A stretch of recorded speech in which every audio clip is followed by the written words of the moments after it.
네, 백운계의 시사 1분 오늘 먼저 고향에서 오신 아주 반갑고 귀한 손님부터 만나보겠습니다. 전남 도정을 이끌고 가는 김영록 전남도지사 모셨습니다. 어서 오십시오. 예, 반갑습니다. 반갑습니다. 예, 김영록입니다. 예, 언제 오셨어요? 예, 어제 늦게 예. 일 마치고 오늘 이렇게 출연하기 위해서 왔습니다. 연말에 바쁘신데 예.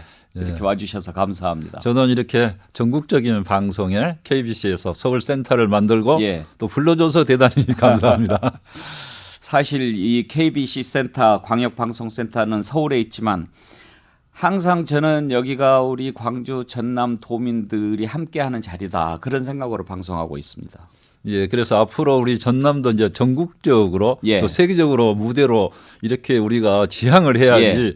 전남 내에서만 우리가 활동해서는 안 된다고 보기 때문에 예. 이제 전국 네트워크를 갖춘 광역센터 많이 기대를 하고 있습니다. 감사합니다. 연말이니까 이제 한 해를 쭉 돌아보시는 시간 아닙니까? 지사님께서 올해 시작할 때 전남 도정을 생각하면서 이런 것 저런 것 해봐야 되겠다 많이 생각하셨을 텐데 연말에 돼서 이렇게 쭉 한번 보니까 얼마나 마음에 드십니까? 올해 정말 코로나 상황이고 그래서 여러 가지 힘들다 생각은 했습니다. 그렇지만은 코로나 상황에서 우리가 제1차적인 과제는 코로나를 잘 대처를 해야 되지만은 예. 또 미래 전략 산업, 미래 우리 지역의 프로젝트들을 잘 준비를 해야 되고 포스트 코로나에 대비를 해야 되는데요. 예. 그런 면에서는 굉장히 크게 성과가 있었다. 어떤 성과들이 있으셨나요? 예를 들면은 이제 한국에너지공과대학교 예. 법도 통과됐죠. 여순 사건 특별법 그 법도 이제 국회 제출 20년 만에 그리고 사건 발생 73년 만에 특별법이 통과가 됐거든요. 예. 굉장히 이제 큰 의미가 예. 있는 것이고요. 그다음에 저희들이 이제 고향사랑 기부금법 이런 부분은 이제 고향 항우들이 출향 항우들이 고향을 위해서 기부할 수 있는 제도인데 이제 이런 부분도 최근에 법이 통과가 돼서 고향사랑 기부금 법을 만든 겁니까? 예, 국회에서 그 법이 통과된 겁니다. 그건 우리 전라남 도에서 아이디어를 낸 겁니까? 전라남도도 아이디어 냈고 국회의원들도 아이디어 냈고 예. 전국 농촌 지역에 있는 예. 도 단위에서는 많은 그 부분에 대해서 꼭 해야 된다는 그런 염원이 있었습니다. 왜냐하면은 일본에서 그런 제도를 만들어서 이렇게 낙후된 지역에 대해서 이제 고향사랑 기부금이라는 것은 결국은 인구 유출이 많은 농촌 지역을 중심으로 해서 향후들이 예를 들면 전라남도만 하더라도 향후들이 1,000만에 이른다 이렇게 이야기 통칭 이렇게 이야기하잖아요. 우리 전라남도 현재 인구는 185만인데 향후들이 1,000만에 이른다 이렇게 하고 있기 때문에 그런 향후님들이 고향의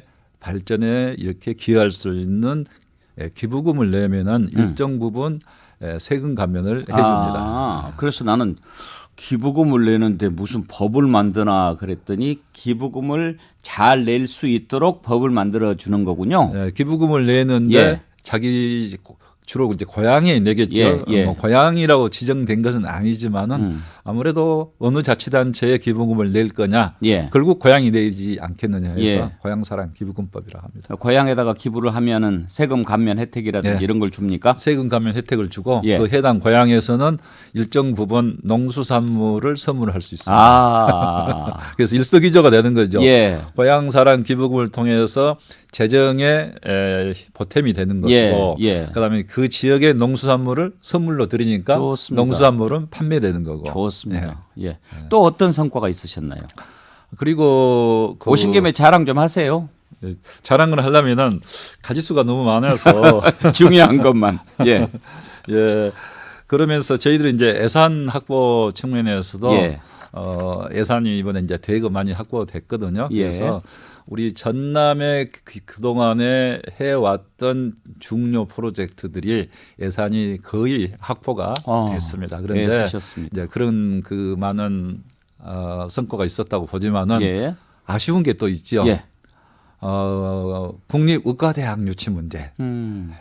참 오래돼요, 그거. 국립의과대학 언제부터 유치 나온 문제. 얘기인데. 이제 그 부분은 의정협의체에서 이 부분을 다루기로 이렇게 했는데 예. 코로나가 진정되면은 예. 의정협의체에서 이렇게 협의하겠다 했는데 코로나가 진정이 안 되는 바람에 지금까지 1년 이상 지금 답보 상태에 있어서 굉장히 그 부분은 아쉬워하고 있습니다만은 어떻게 하든지 이 부분은 앞으로 특히 이제 의과대학이 없는 시도 세종시를 빼고는 이제 전라남도가 유일한 그러니까 지역이거든요. 말이에요. 그래서 코로나 상황에서 상급병원이 없다 보니까 저희들은 항상 좀 불안한 거예요. 근데 제가 그때 그런 얘기를 들었는데 맞는지 모르겠습니다. 의과대학을 유치하는데 거의 유치가 됐는데 지역 간의 갈등이 있어서 무산됐다 그런 얘기를 들었는데 맞습니까? 그것은 아마 제가 생각할 때는 파면적인 이유 아니겠느냐. 근데 이제 일반적으로 의과대학을 신설하는 것은 굉장히 어려운 것 같아요. 예. 이제 의료계에서도 좀 반발이 있을 수 있고 여러 가지 프로세스가 복잡합니다. 복지부와 저 교육부 또 두 개 부처가 걸쳐 있는 문제고 그래서 그러다 보니까 전에 김대중 대통령 때 정부 때 의과대학 유치를 될 뻔했다 하는 말이 있습니다. 그렇지만 그때도 마지막 순간에 그게 이제 물 건너가서 굉장히 아쉽게 생각하는데요. 이번에야말로 이번에는 정말 우리 전라남도 가장 수건사이 뭐냐 최근 여론조사를 했거든요. 여론조사 해보면은 국립의과대학 유치가 70% 이렇게 나옵니다. 그렇군요. 아무래도 또 코로나 상황이라 더 그럴 건데 뭐 누구보다 추진력 강하기로 소문난 우리 지사님 계실 때 그거 좀 반드시 이뤄냈으면 좋겠습니다. 예, 반드시 올해 못하면은 이미 지금 이제 한 달도 안 남았으니까 내년에 꼭 기필코 코로나가 빨리 종식돼서 이제 그런 문제가 국가적으로 필요한 거거든요. 예를 들어서 우리 전남만 의과대학이 없다, 상급병원이 없다 이렇게 되니까 그 1년에 의료 관련해서 유출되는 돈이 1조 5천억. 얼마나 많은 의료비가 지역 내에서 순환되지 않고 광주로 서울로 이렇게 가야 되는 거거든요. 저희도 그래서. 여기서 열심히 성원하겠습니다. 사실 의료시설이라고 하는 게 왜 지역에 더 중요하냐면 사람들이 자꾸 지역을 떠나는 게 의료, 문화 이런 것들이 서울과 너무 차이가 나기 때문에 그런 거 아닙니까? 그렇습니다. 고향에 가고 싶어도 고향에 가서 내가 아프면 제대로 치료받을 수 있나? 그렇습니다. 또 이거 아파서 또 서울까지 와야 되는 거 아닌가? 이 걱정을 제일 많이 하게 되거든요.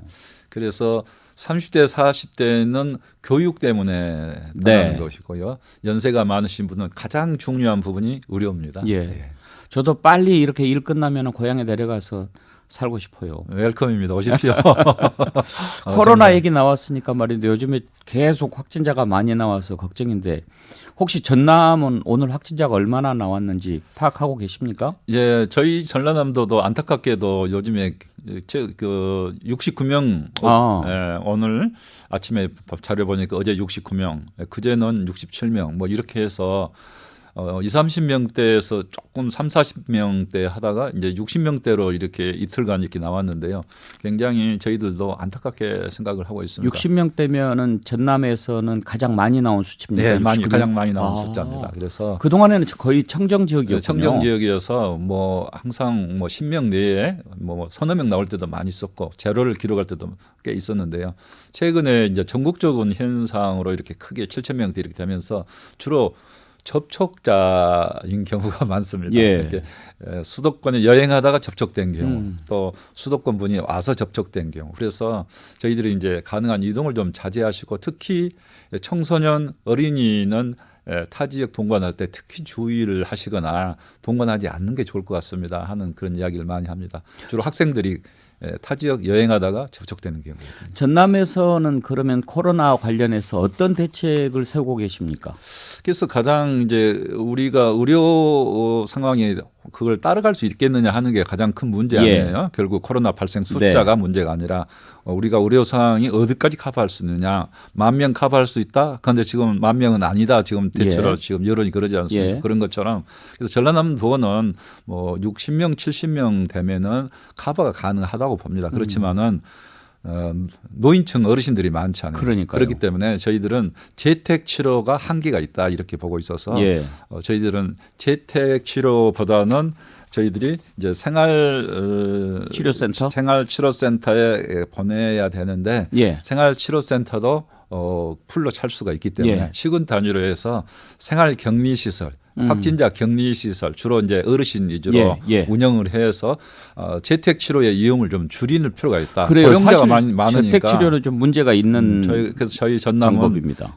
재택 치료를 가능한 최소화하고 이런 생활 격리 시설에 시군 단위로 하고 전라남 도에서는 일정 부분 도비를 지원하겠다 지금 이렇게 내부적으로 정리를 하고 있습니다. 생활 격리 시설을 이를테면 어디에다가 만드는 겁니까? 가능한 시군 단위에 만들도록 이렇게 그러니까 하는데요. 본인이 예를 살고 들면 계시는 곳에서 멀지 예, 않은 곳에 멀지 않은 곳에 해당 시군 단위로 해서 예를 들면 뭐 조금 요즘에 모텔들도 좀 안 되고 그럴 수도 있으니까 예. 그런 시설이 있으면은 통째로 빌린다든지 또 저희 전라남도는 이제 그 공무원 교육 연수원을 생활 치료센터로 이렇게 활용하고 있거든요. 예. 이렇게 국공립 관련 시설이 있으면 그걸 활용한다든지 아니면은 저는 뭐 모텔을 임시로 임차하더라도 그 우리 도민들이 특히 연세 많은 도민들이 안심할 수 있게 좋으신 아이디어입니다. 그렇게 지금 하려고 준비를 하고 있습니다. 일단 격리 시설로 이렇게 가시게 되면 이제 재택 치료하면 가족이라든지 또 아파트 같은 경우에 같이 생활하는 사람이 다 위험할 수 있잖아요. 그렇습니다. 그런 그게 점을 문제죠. 전문가들이 계속 지적을 하는데 예.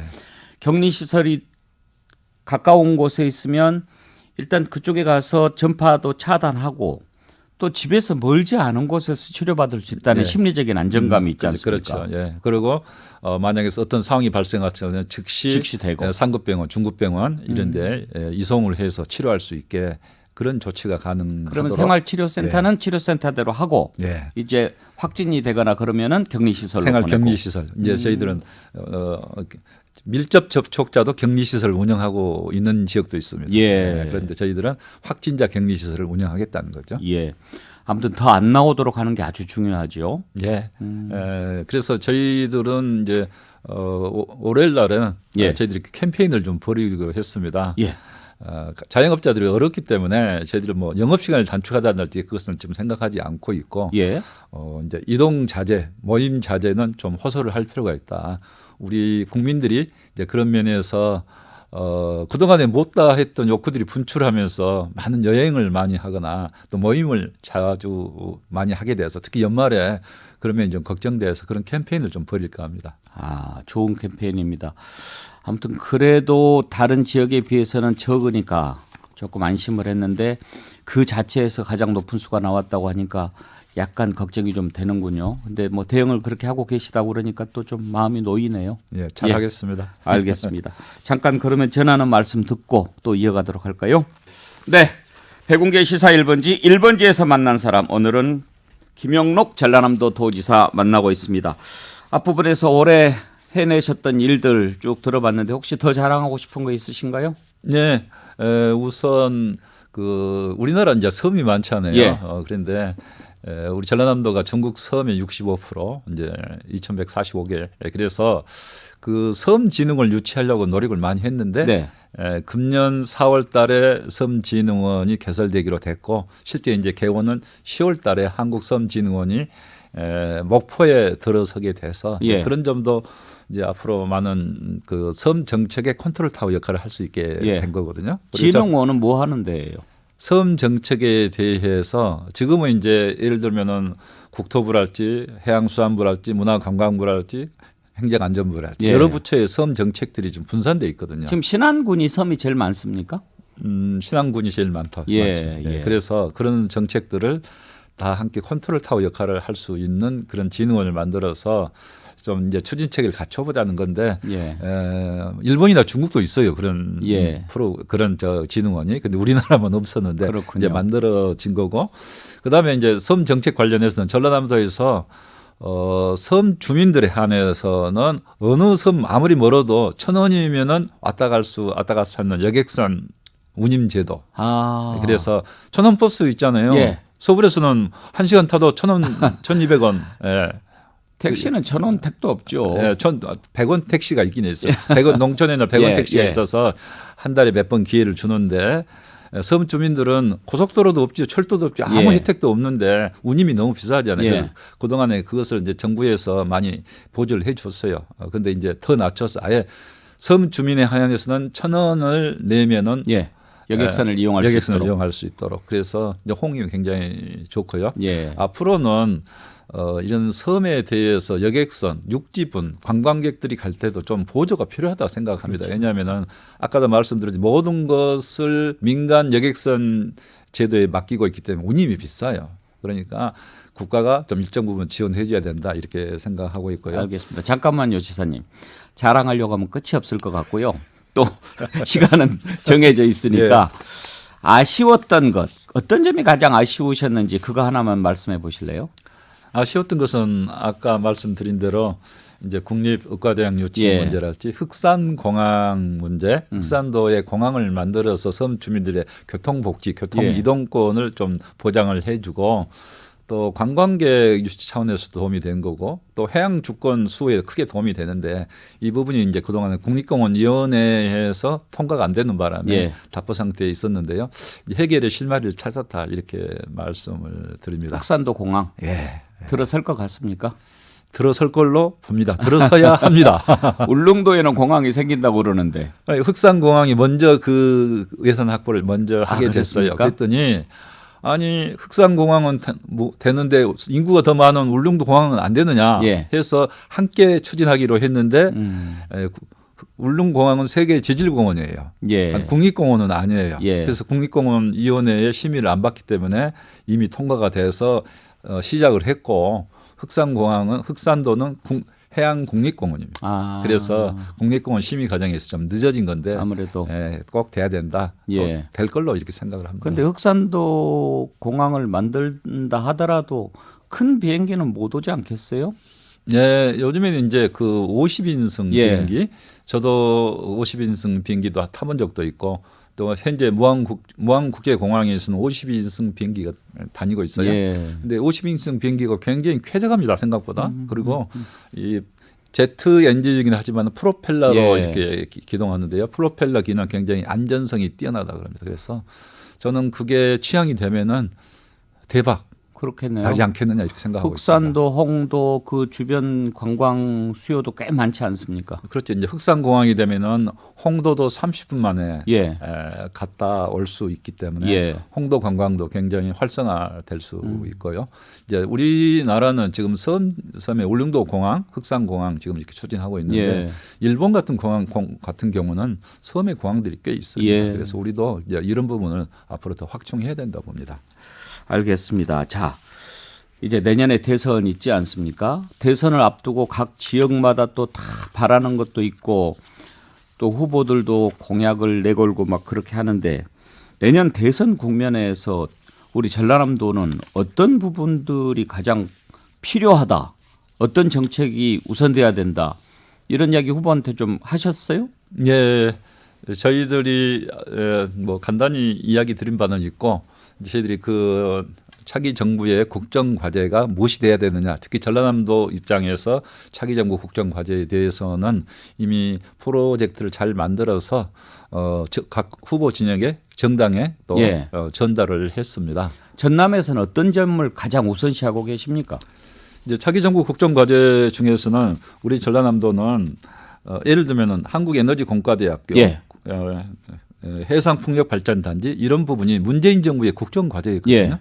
그래서 대선 공약을 됐다가 국정 과제로 채택이 됐어요. 그럼에도 불구하고 실제 추진하는 과정에서 굉장히 어려움이 많습니다, 사실은. 그런데 만약에 대선 과제나 국정 과제가 아니었다 하면은 어쨌을까 생각해 보면 예. 굉장히 추진 자체가 어렵다 생각이 되기 때문에 중요한 정책 과제들은 차기 정부의 대선 과제, 국정 과제로 반영이 돼야 된다고 보고 전라남도는 이런 측면에서 그 과제들을 저희들이 그 학계, 시민사회, 우리 도민들 이렇게 해서 잘 의견을 많이 수렴하고 또 광주전남발전연구원에서 스터디를 해가지고 과제를 만들었어요. 과제를 만들었는데 정말 좋은 과제들이 이번에 많이 선정이 됐습니다. 예. 그래서 그 과제들을 보면은 예를 들면은 이제 글로벌 해상풍력 산업 생태계를 조성하겠다. 산업 생태계를 조성하면서 전남에는 RE100 재생에너지만 쓰는 국가 산업단지가 들어서도록 해주세요. 또 초강력 레이저 연구 시설이라고 해서 요즘에 레이저 초강력 레이저 시설을 통해서 반도체랄지 에너지랄지 신소재랄지 의학이랄지 광학, 우주 과학까지도 예. 굉장히 광범위하게 사용되고 있습니다. 반도체를 커팅하려면은 초강력 레이저 예. 광으로 이렇게 하는 예. 거거든요. 예를 들면은 핸드폰 덮개 같은 것도 이 레이저로 이 카팅을 하면 용접하고 카팅하고 그래서 이제 이런 부분까지도 이제 저희가 유치하겠다. 그런 부분을 유치하는데 전라남도가 입지 조건이 좋습니까? 예. 어떤 점에서 좋은 겁니까? 이제 세계적으로 보면은 대형 국책 연구 시설도 균형 발전 차원에서 분산 배치합니다. 그런데 우리나라는 지금 수도권에 있다가 지금 대전, 충남 쪽에 많이 배치가 돼 있고 일부 영남권에 배치돼 있는데 호남권은 대형 국책 연구 시설이 없어요. 그래서 호남권에도 유수한 대학들도 있고 앞으로 한국에너지공과대학교도 들어서야 되고 또 지스트, 광주과기대 이런 또 세계적인 대학들도 있고 그렇기 때문에 대형 국책 연구시설이 들어서야 되는데 방금 말씀드린 초강력 레이저 연구시설이 들어서게 되면은 이런 기초과학 분야뿐만 아니라 산업계에서도 고루 다방면으로 활용할 수 있는 연구시설이 되기 때문에 굉장히 필요하다. 저희들이 전에 에너지공과대학이 한정공과대학 얘기하는 겁니까? 한국에너지공과대, 이름이 한정공대. 에너지공대입니까? 예, 한국에너지공대. 세계적인 공대가 되려면 한정공대라고 해서는 안 그렇죠. 되겠죠. 언제 내년 3월에 개교 신입생 맞습니까? 예, 받습니다. 받고 신입생을 지난 9월에 수시 모집했는데 24대 1 기록을 했습니다. 전액 장학생입니까? 전액 장학생이고 대학원생 경우에는 월 130만 원에 160만 연구비가 있습니다. 그리고 이제 거기 졸업하게 되면은 이제 과학계의 과학도로서 발전할 수 있는 기회도 있고 또 벤처 사업가로서 이렇게 뛰어볼 수도 있는 것이고 이렇게 해서 저희들은 에너지 특화 대학으로는 세계 유일한 대학이고 에너지 대전환 시대 첨단 과학기술이 굉장히 중요하기 때문에 한국에너지공과대학교는 전라남도 차원의 대학이 아니고 우리나라 차원의 세계적인 공과대학이 될 수 있다 이렇게 생각합니다. 내친 김에 나로도 근처에 항공우주연구대학 같은 것도 하나 좀 만들었으면 좋겠는데요. 정말 좋은 제안인데요. 그 부분도 그러면은 차기 정부 대선 과제에 넣어야 되겠습니다. 넣어주십시오. 그래서 나로도에서 맨날 뭐 로켓만 쏘면 뭐 합니까? 거기에 딱 인력들을 만들어내야죠. 그걸 하고 있습니다. 하려고 정부도 계획하고 있는데요. 나로도 우주센터 주변에 이제 민간 우주센터도 들어서야 되고 민간 우주 발사체 그다음에 우주 발사체 클러스터 산업 그걸 나로도 우주센터를 중심으로 가까운 지역에 들어서도록 지금 준비를 하고 있고요. 그다음에 이제 인공위성이랄지 이런 부분에 대해서는 지금 창원 쪽에서 또 그런 부분 연구를 하고 있고 우리가 가져와야죠. 한국의 나사를 고흥에다 만들어야죠. 그렇습니다. 그래서 그런 부분도 좋은 제안이라고 생각을 맨날 합니다. 뭐 고흥에 가면은 우주는 다 집어넣더라고요. 김밥집도 우주 김밥이고 노래방도 우주 노래방이고. 사람도 우주인입니까? 그리고 또 어떤 과제가 필요합니까? 인구 문제 아닙니까? 인구 문제가 필요한데요. 우리나라 이제 앞으로 10년, 20년을 내다볼 때 저는 이제 신성장 이제 산업을 잘 경제 성장이 필요한 거 아니겠어요? 신성장 동력을 만들어 내면서 양극화 문제가 또 심각하니까 이런 부분을 조화롭게 이렇게 발전시키면서 결국 지속 가능한 경제, 지속 가능한 사회가 돼야 된다. 이것은 가장 기본적인 우리 과제인데 이제 그러나 가장 발등에 떨어진 불인데 어렵기 때문에 지금 자꾸 좀 소홀히 하고 있는 거. 그게 바로 인구 감소 문제. 인구 감소 문제 심각하지 않아요? 그럼요. 작년에 우리 학계 출산율이 0.84에 불과했단 말이죠. 굉장히 지금 심각한 수준인데. 뭐 지난번에 나온 조사 보니까 30년인가 뭐 뒤면은 3천만 명 된다는 3천만 명 시대가 되면은 이제 어떤 일이 벌어지겠습니까? 그래서 지금 앞당겨서 상상을 해봐야 되는데 지금 당장 발등에 불은 아니기 때문에 이제 그런 문제를 좀 소홀히 한 감이 있고 그 다음에 결국은 이제 균형 발전 문제하고 연계가 되는데요. 지금 수도권의 인구가 50% 이상 몰리게 되고 앞으로 수도권 국회의원이 50% 넘게 되는 상황으로 가는데 이제 이렇게 되면은 모든 것이 수도권 아니면은 살 수 없는 시대로 가겠어는 점점 인구 감소 문제도 더 심각해진 거. 그래서 이 균형 발전 문제하고 인구 감소 대응 문제 이게 굉장히 중요한 문제인데요. 이제 이 부분에 대해서 예. 저희 전라남도는 인구 감소 문제 특별법을 좀 만들어 달라 지금 이렇게 예. 하고 있습니다. 하여튼 앞으로 살고 싶은 전남, 살러 가고 싶은 전남 그렇게 만들어 주시기를 바랍니다. 벌써 30분이 다 됐는데요. 제가 서울에 하고 오실 때마다 한 번씩 나와 하고 주세요. 싶은 말이 많았는데 네, 또 말씀- 한번 나와 주십시오. 예, 감사합니다. 고맙습니다. 오늘 김영록 전라남도 도지사 모시고 도정과 관련해서 여러 가지 얘기 들어봤습니다. 2부에서 뵙겠습니다.